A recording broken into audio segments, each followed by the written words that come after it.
Avelino Morgante, seja muito bem-vindo aqui ao canal. Primeiramente, é um prazer estar aqui com você. E assim, eu conheci o Bitcoin em 2013, 2014. Fazia o curso de engenharia de computação e aí foi quando eu conheci o Bitcoin. Foi quando eu comprei, mas na verdade eu conheci um pouco antes e eu comprei as primeiras em 2013, 2014. Mas eu conheci através dos vídeos do Daniel Fraga. E aí a primeira coisa que me passou pela cabeça foi de tentar quebrar o Bitcoin. Porque eu fazia computação e tal, vou tentar quebrar isso aí e tal. Aí eu li o white paper e tal. E na época eu gostava muito de estudar segurança de sistemas, criptografia, criptologia, né? Me interessou bastante naquela época estudar o Bitcoin assim de forma mais técnica, profundamente. Então você chegou a comprar e manteve ali por alguns anos. Eu comprei a R$500, R$400, R$300, R$1.000, R$200. R$200 eu comprei alguma coisa. Aí esses Bitcoins me ajudaram assim a manter no meu curso, né? Na época eu não trabalhava, eu vivia só com o rendimento dos Bitcoins mesmo, assim.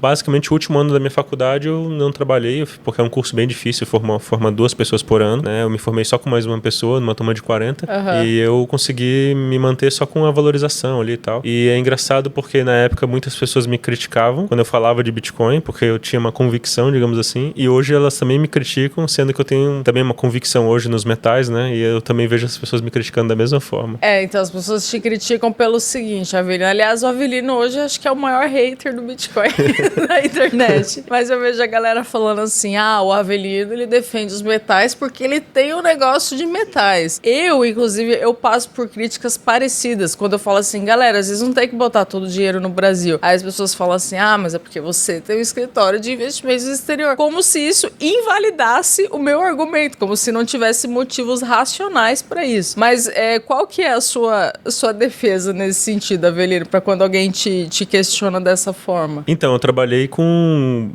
numa corretora, uma grande corretora, a Huobi, que na época era a maior corretora do mundo, era maior que a Binance. De exchange, né? Aí depois, hoje não existe mais. Não existe ainda, mas hoje ela não é tão forte quanto já foi antes.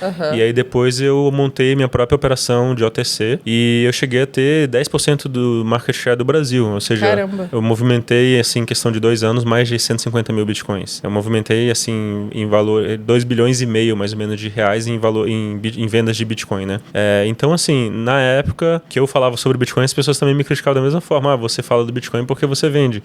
E eu larguei esse mercado com 10% de market share para trabalhar com metais. Mas qual que é a minha defesa? É que, na época, a minha estratégia era, eu trabalhava com isso também, porque o meu estoque pessoal era em Bitcoin. Como eu estava convicto que o Bitcoin ia subir, eu estava certo na época, o meu estoque pessoal era em Bitcoin. Então, era algo, eu usava como uma mercadoria que eu girava e negociava e aumentava a minha quantidade de Bitcoins. Hoje eu quero aumentar a minha quantidade de metais, eu quero aumentar a minha quantidade de ouro, de paládio, platina, prata, e por isso que eu vendo esses metais, porque é uma forma fácil é algo que eu acredito muito, que vai explodir de valor. Eu quero ter uma empresa que o estoque dela esteja em metais. Ótimo. Mas como que foi essa transição? De antes você era um Bitcoiner até você se tornar um ex-Bitcoiner. Como que você mudou de ideia em relação ao Bitcoin? Aconteceram muitas coisas. Eu não posso citar um único motivo de por que eu larguei esse mercado. Mas eu vou dizer um motivo bem importante. Ali em março de 2020, o Bitcoin para mim, quando ele despencou 50% em um único dia, porque assim, em 2018 tinha alguns indicadores econômicos que estava para vir uma crise. Sim. Aí até na época eu fiz um vídeo pro meu canal falando, olha, vai vir uma crise e tal, inversão da curva de juros, não sei o que e tal, um monte de coisa lá. Indicadores antecedentes, né? Isso, e aí 2020 veio a crise. E naquela época, 2019, eu passei o ano inteiro falando, comprem ouro e Bitcoin, porque o ouro vai salvar o Bitcoin também. Aí o que acontece? Em março de 2020, Bitcoin cai 50% em um único dia. Então, aquela tese de que o Bitcoin era um ativo antifrágil, que quando viesse uma crise, ele ia resistir, não foi isso que aconteceu. Ele caiu 50%. Outra coisa que aconteceu em março de 2020 foi algo mais ou menos parecido com o que aconteceu agora semana passada, quando as criptos ali caíram 80% em um único dia, né? Em 15 minutos teve altcoins que caíram 80%. O Bitcoin caiu, houve uma grande liquidação, as corretoras têm que vender a margem e aí acaba que deprecia mais o preço, aí liquida mais gente e aí entra num ciclo vicioso. Por isso que na bolsa tem o circuit breaker, porque quando cai muito, aí a B3 vai lá, interrompe, né? Outra bolsa interrompe Trump e para não acontecer esse ciclo que fica se retroalimentando. Então, o Bitcoin começou a fazer um preço que foi uma escadinha, assim. Ele caiu 50% em um único dia, em horas, assim. E aí até que chegou no momento em que o preço congelou na BitMEX, que era onde eu operava na BitMEX. O preço congelou e aí eu soube, assim, através de alguns amigos do OTC que, tipo, tinha sido feito um grande acordão. O CZ lá da Binance, o Arthur da BitMEX e todo mundo tinha feito um circuit breaker no Bitcoin, porque senão o preço ia ficar caindo. E aí eu vi isso ao vivo, não dava pra mandar ordem de compra nem de venda na BitMEX. Então, assim, eu pensei, poxa, o negócio primeiro cai 50% em um único dia, então não é ativo de proteção contra crises. Aí depois, eles fazem um circuit breaker no Bitcoin. Então, assim, não é um ativo livre igual eu imaginava, né? Um livre mercado e tal. Não, eles manipularam porque senão eles iam quebrar. Não é descentralizado assim, né? Não é tão descentralizado assim. Tem uns caras que controlam a liquidez. Porque ali em $3 mil, mais ou menos, o cálculo que eu e alguns amigos tinham feito é que a BitMEX estava quebrada. E aí depois disso, a Tether imprime um monte de dólares e aí depois o preço tá parado e depois o negócio começa a explodir pra cima. Então, assim, poxa, eu não tô no mercado, isso aqui vai tudo contra o que eu acredito. Então, esse evento me chocou muito, assim, vamos... Mas isso foi agora, né? Março de 2020. Ah, tá. 2020. Já achei que você estava falando dessa situação de agora, do Bitcoin também, que as altcoins derreteram. Foi em março de 2020, mas assim, uma das principais coisas foi ele ter crashado 50% numa crise, porque eu tô esperando algo muito pior, assim, acontecer com o mercado financeiro. Por isso que hoje eu tô nos metais, eu tô numa posição há alguns anos mais protegida, digamos assim, porque eu acho que eu tô apostando contra a dívida americana, né? Isso que eu tô apostando. Então, não tem como eu ficar em um ativo que no momento de crise caia 50%. Isso é até tema que a gente vai gravar em outro vídeo, não sei se vai dar tempo hoje, né? Mas da importância de ter ouro, prata, ter cash. Eu acho que são básicos essenciais, né, Aveline? Eu penso que, assim, apesar dessa exuberância desse movimento dos metais nesse ano, que eu, pessoalmente, realizei uma parte, eu acho que o ETF ele é útil para isso, mas o físico em si, eu nem vejo muito sentido em vender metal físico. Eu particularmente, nunca vendi metal físico, mas isso que ele tá falando é importante para você, quando for montar seu portfólio, considerar diversos cenários econômicos, nem tudo, não só o período de abundância, de prosperidade, mas também as recessões, as crises, que são momentos que os metais tendem a performar muito bem. Agora sim, Avelino, a gente vê, principalmente no Brasil, muitos austríacos defendendo o Bitcoin, e você é um austríaco, você já vi citando a escola austríaca várias vezes. Nos Estados Unidos, no Mises Institute, tem alguns debates, porque nem todos os austríacos concordam com o Bitcoin, tem debates bem legais, assim, uma parte concorda, outra parte não concorda. O pessoal da escola austríaca cita muito aquele vídeo, um vídeo do Hayek, que ele fala que um bom dinheiro é um dinheiro longe das mãos do Estado, e tem toda uma tese que tem uma semelhança com o Bitcoin. Então a minha pergunta é, de que forma que existem argumentos austríacos contra o Bitcoin? Com toda certeza. Vamos citar, por exemplo, o Hayek, né? O Hayek, ele defendia uma moeda que fosse estável, porque digamos assim, toda a teoria do Hayek é baseada, o prêmio Nobel que o Hayek ganhou é baseado na ideia de que é sistema de preços, né? Então, você tendo um sistema de preços, isso transmite para a economia que aquele bem está escasso ou não está escasso, e aí os agentes econômicos conseguem produzir, por exemplo, o preço do café está muito caro, então tá faltando, o preço transmite uma informação. Isso, é um mensageiro. É um mensageiro.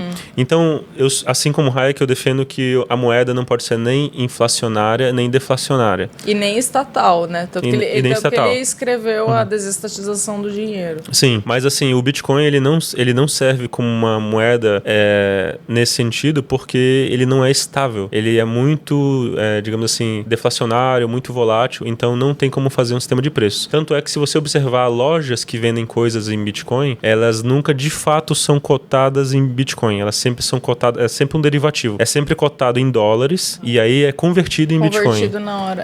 Até em El Salvador, eu fui pra lá. Quando se tornou moeda legal, era assim. Tinha um tablet mostrando ali na hora como que era a conversão. Eles sempre precisam, tipo assim, o Bitcoin ele não é unidade de conta. Você não consegue fazer o cálculo econômico de quanto esse microfone vale quantos Bitcoins. Se eu não olhar a cotação do Bitcoin na hora, eu não consigo fazer isso. Então, o Bitcoin não serve como para fazer o cálculo econômico. Então, por esse motivo também ele não é moeda. A moeda, para mim, tem várias características, mas a unidade de conta é uma das principais, porque é como os agentes fazem um cálculo econômico e alocam os recursos. Então, assim, o Hayek defendia muito essa questão da moeda ser estável. Porque quando você tem a moeda estável, como se você tivesse uma régua que não muda. E aí, com essa régua que não muda, você consegue medir as coisas econômicas. Agora, se a moeda é inflacionária demais, aí ela não serve como moeda, porque você não consegue precificar as coisas. E da mesma forma, se ela deflaciona demais, também não, porque você não sabe se o que está mudando é o preço das coisas ou se é a moeda que está mudando de tamanho, de preço, digamos assim. Porque uma coisa é o preço das coisas na moeda e uma coisa que é meio difícil de entender é o preço da moeda em relação a ela mesma. Sim, né? Que é a unidade de conta. Que é a unidade ela se torna unidade de conta.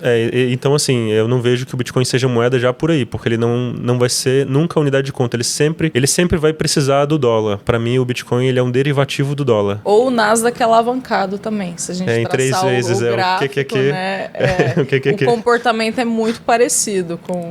Mas você não tem como saber o preço do Bitcoin de uma forma sem olhar a cotação que o pessoal está pagando no momento, né? E já o ouro, quando a gente pega o ouro, a prata, né, as moedas metálicas, aí já puxando mais a parte do Carl Menger, né? O dinheiro ele é uma mercadoria. E antes dele ser uma mercadoria monetária, ou seja, dele ser dinheiro, ele tem que ter um uso industrial para poder ter uma demanda ali sem que seja monetário, né? Então o ouro o ouro, a prata, até mesmo o cobre, eles passaram por um processo de evolução natural em que eles vieram do escambo. Então era carne versus ouro, tecido versus ouro, né? E aí através disso o preço do ouro ele surge espontaneamente através dessas trocas entre carne, tecido, grãos, trigo. E aí você tem o preço do ouro com todas as outras commodities. Por seleção natural, o ouro ele é escolhido porque ele é durável, ele é fácil de verificar, ele não estraga, tal, ele é divisível, ele é maleável. E aí por isso que o ouro e a prata se tornaram dinheiro, se tornaram uma mercadoria altamente vendável,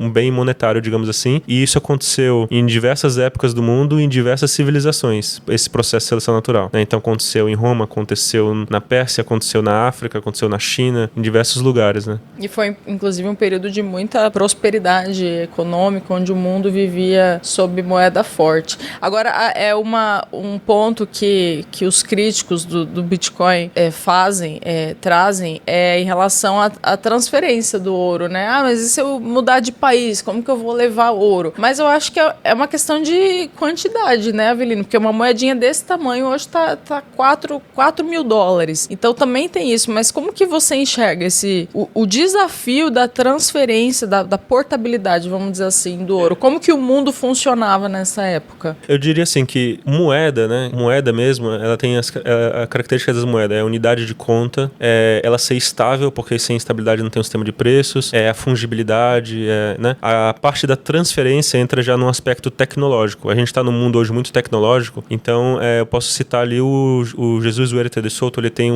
uma parte no livro dele, Moeda, Crédito, e eu esqueci o nome do livro dele, mas tem uma parte só dedicada a isso, em que ele explica que o Bitcoin, ele não pode ser confundido com moeda, ele é mais uma tecnologia. Mas como que eu resolveria esse problema da transferibilidade do ouro? Na verdade, assim, o sistema financeiro hoje, quando a gente faz uma transferência internacional, a gente não coloca dólares em um avião ou dólares em um navio e transfere esses dólares.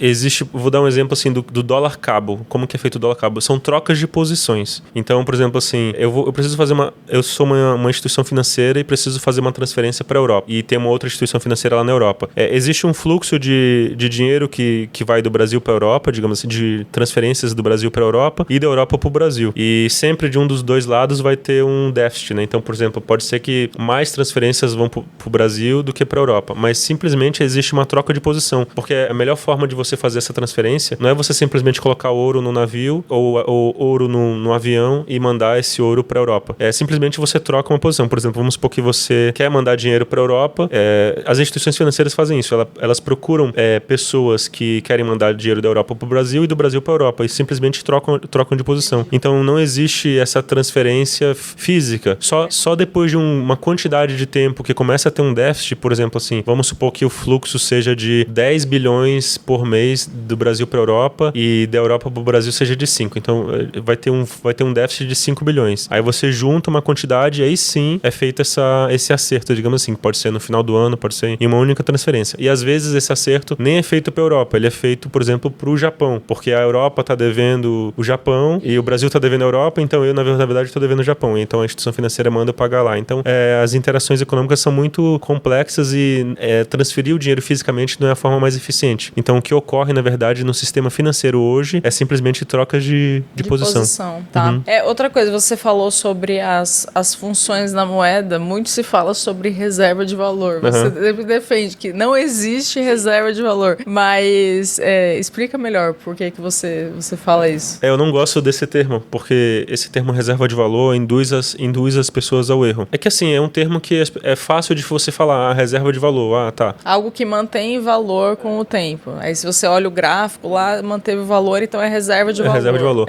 Mas só que nada pode ser reserva de valor. Nada, porque primeiro o valor ele é subjetivo. Então o valor ele não está nos bens, ele não está nesse microfone, ele não está nessa aliança, ele não está num pacote de café, ele está sempre na mente das pessoas. Então, e as pessoas, nada pode ser reserva de valor nem mesmo para elas, porque um ser humano, ele pode atribuir a esse microfone ontem um valor e amanhã outro valor e daqui um ano outro valor. E você atribui outro valor, um valor totalmente diferente, porque o valor, ele é uma coisa é um conhecimento tácito, que ele não pode ser expresso em palavras. E condicional também ao tempo e à situação. A situação. Ele é um sentimento, é como se fosse um sentimento. O valor, depois de um tempo, ele se torna o preço. Eu gosto de dizer que o preço, ele é um snapshot do valor. Então vamos supor que você está me vendendo esse microfone. Aí hoje, a gente concorda hoje que esse microfone vale $100. Então hoje, nessa transação, ele vale $100. Amanhã já não é a mesma coisa, ou ontem. Então o preço é um snapshot do valor para aquela transação, para aquela interação econômica. Mas por que não existe reserva de valor? Porque o valor, ele é subjetivo, ele está na mente das pessoas. Cada ser humano atribui um valor, esse sentimento de uma forma diferente, em tempos diferentes. Então ele não pode ser armazenado. Então nem ouro, prata, dólar, qualquer coisa não pode ser reserva de valor. Não existe, como diria os chineses, não existe garantia de que aquilo vai valer algo no futuro. Só porque, por exemplo, assim, o ouro performou bem nos últimos 6.000 anos. O SP500 também. Mas será que ano que vem o SP500 vai performar bem? Ou será que vai ter um crash na bolsa? O ouro já teve períodos de hiperinflação. Então, por exemplo, assim, na época das Américas, da descoberta das Américas, o ouro desvalorizou na Espanha. Os espanhóis levaram muito ouro para lá. Teve uma crise econômica na Espanha e na Europa por conta disso. Portugal se separou da Espanha por conta disso. Teve uma época também ali na África, que tinha um rei que tinha muito ouro, que ele foi fazer uma peregrinação para Meca e saiu deixando um monte de ouro também. Então, assim, beleza, o ouro, a gente pode dizer que no passado, ele preservou o seu poder de compra, mas eu não posso falar disso no futuro para nenhum ativo. Então, assim, não existe nenhum ativo que você possa falar isso, esse ativo é reserva de valor. E nem você pode falar que um ativo vai manter o poder de compra, porque isso seria o que o Hayek diz, pretensão do conhecimento, entendeu? Né? Então, você não pode prever a ação humana. Por exemplo, assim, vou dar um outro exemplo. O Michael Burry, ele analisou, tinha uma bolha financeira uma bolha imobiliária nos Estados Unidos, em 2006. E ele estava objetivamente correto, só que demorou 3 anos para essa bolha estourar. Porque ele depende que os outros agentes enxerguem isso também. Então a gente até pode ter, assim, algumas coisas objetivas. Por exemplo, o ouro é escasso, o ouro é durável, os países talvez comprem ouro, os bancos centrais comprem ouro, sim. Mas a gente depende dos outros agentes econômicos para que isso de fato aconteça. E se concretize no preço, né? E assim, Avelino, você não tem Bitcoin nem como ativo financeiro? Nada? Zero. Eu tenho Bitcoin, gente, eu tenho. Tem um pouquinho. Eu vou te falar, tenho sim. Os meus clientes têm também, eu indico para os clientes, mas eu entendo. Quando eu comecei a estudar Bitcoin, eu fiquei muito alucinada, assim. Aí eu acho que muita gente passa por isso, talvez até você passou por isso. Você começa a achar que aquilo é a cura para todos os males do universo, né? Dava vontade de ter 100% e mais de 100% exato, eu passei por isso. Hoje não, hoje assim, eu ainda tenho, na carteira, mas eu reduzi as minhas expectativas, porque, ok, é um ativo financeiro, faz parte, mas não é tudo isso como algumas pessoas defendem, né? E o que você diz sobre isso, assim, a reação das pessoas em relação ao Bitcoin? Tem gente que fala que é religião, que é fanatismo, como que você enxerga esse comportamento? Eu posso dizer que eu também fui um fanático, né? Eu era bastante fanático, ia em eventos. Você trabalhava com isso, Eu trabalhava com isso, eu tinha camiseta de Bitcoin, eu tinha meia de Bitcoin, eu ia no evento de Bitcoin, eu escrevia artigo de Bitcoin. Mas assim, por que eu não tenho mais hoje nada, né? Primeiro porque eu sinto que eu já ganhei meu dinheiro com isso, né? Então de 2013 para 2020. E além disso, eu não fui só um investidor de Bitcoin, eu trabalhei com isso. Então eu movimentei muitos Bitcoins e eu ganhei uma boa grana com isso. Uma grana que muitos desses Bitcoiners aí que não deve ter R$5.000 em Bitcoin. Não, a grande maioria, assim, dos que eu conheço, a grande maioria é assim, tem 0,001 Bitcoin e quer mudar o mundo e explicar aos outros sobre economia e investimentos. Assim, é aquela história do nutricionista gordo e do cardiologista que fuma. Sim. Não faz sentido, entendeu? Mas tudo bem, desculpa te interromper. Não, e assim, o risco-retorno era assim, eu comprei Bitcoin a menos de R$200. Uma boa parte do que eu comprei foi a R$500. Então assim, um risco-retorno é R$500, se der ruim, deu, tudo bem, R$500, tudo bem. Agora, hoje, tá R$600 mil.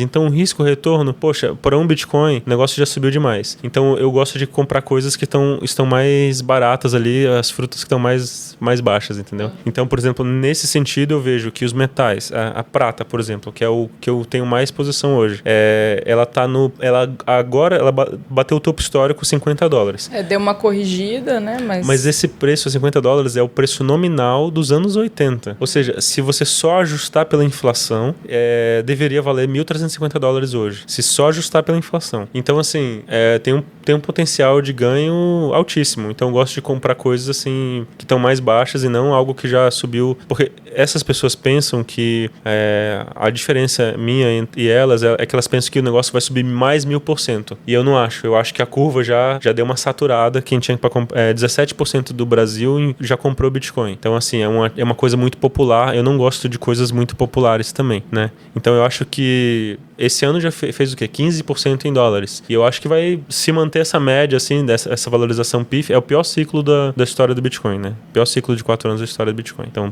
teve o halving e tal. Será que não vai subir, não, Avelino? Porque tanta coisa subiu esse ano. O que você acha? Eu acho que eu sou bem pessimista com o Bitcoin. Porque muita coisa subiu esse ano. Assim, a gente fala máxima histórica, mas tá meio que tudo em máxima histórica, né? Muitas coisas fizeram máxima histórica. Eu não sei, assim, é o que eu falei. Eu tenho como ativo financeiro. Sim. Se subir, eu tô feliz, mas... Eu acho assim, eu também, assim, eu respeito quem quer especular. A pessoa tem 1% da carteira ali, se der boa Deus, se não der. Eu respeito essas pessoas que querem especular.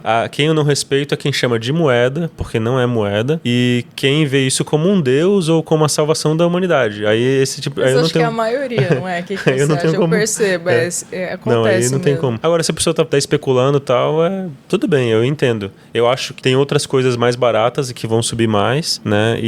Mas eu respeito. Agora, não dá pra respeitar, chamar de moeda ou falar que é a salvação da humanidade e tal, né? Isso aí não tem como, eu não aguento ficar quieto daí.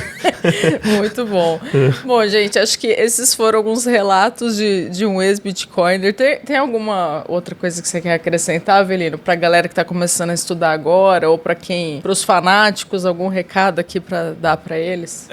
Teria várias coisas, mas assim, uma delas é o seguinte, é que o pessoal associa muito aquele gráfico do M2 com o Bitcoin, né? E realmente... da liquidez. Tá seguindo certinho, realmente. Faz sentido, né? Uhum. Porque se é um ativo tido como um ativo de risco, tô olhando o preço especulativo, é natural que ele responda bem em momentos de liquidez, né? Mas continua. Eu só queria deixar a provocação, que é o que acontece com o preço... Se ele realmente está colado no M2, o que acontece se o M2 reduzir? Se a gente tiver um crash, uma crise deflacionária, igual eu acho que a gente vai ter em breve, o que acontece com o preço do Bitcoin se a liquidez mundial reduzir? E eu acho que é isso que vai acontecer. Então, o Bitcoin, por ele ser um ativo de bolha, de ele responder estímulos, igual o Taleb fala, né? Eu acho que se o M2 reduzir, ele vai reduzir drasticamente de preço. Porque às vezes a gente acha que... Eu entendo o que você quer dizer, porque quando a gente começa a estudar a escola austríaca e entende que os governos imprimem moeda, inflacionam moeda e tem essa coisa toda do aumento da oferta monetária, esse é o lado da força inflacionária, mas existe a outra força que é a deflação, a força deflacionária no sentido de até inovação tecnológica, produtividade, aumento também. De produtividade. E essa é a deflação boa. Então é uma força deflacionária. Então esse mundo que às vezes a gente acha que vai ser só de inflação, pode ser que também seria a pretensão do conhecimento afirmar isso. Pode ser que a gente viva sim um período de deflação, né?